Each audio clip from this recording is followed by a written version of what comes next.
Glenn Stevens, thank you for your time.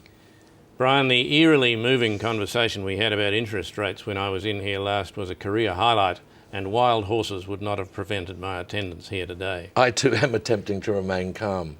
What is the best use, do you think, of this apparent confluence of goodwill? Well, could we perhaps attempt to adduce some information about the state of the economy? Let us attempt to flush out a result of exactly that kind. Very good. Can you explain the exchange rate problem? Explain it in what way? Why is our exchange rate a problem? The exchange rate, Brian, is a factor rather than a problem. If you're determined to use the word problem, I suggest you use it to describe the early childhood development or trackside gossip that luxuriates in this country under the name of expert economic advice. I'll come to that in a minute. Oh, joy. What are the factors then which determine the exchange rate?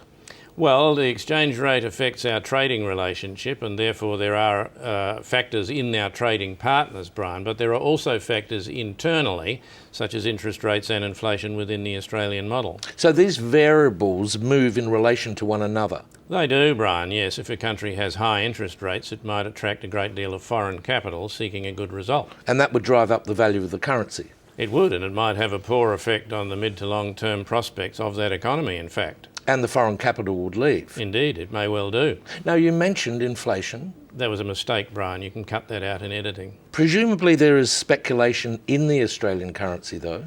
Well, there are capital movements all the time, Brian, and a lot of those capital movements are based, among other factors, on the prospect of a rate return, yes. Now, there's been some discussion about the tax paid in Australia by some of the world's biggest corporations. I did read that discussions of that kind had occurred, yes. Now, would those corporations be moving large amounts of capital around the world all the time?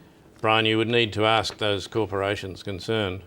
Well, it's been suggested by the Tax Commissioner that they might not be completely consistent in the responses they provide. The Tax Commissioner, Brian, does not need me commenting on his characteristic wisdom in these matters. Do you think the Australian dollar will continue to fall? I've said repeatedly, Brian, that I think there is yet room for it to fall further, yes. So it'll be going downward?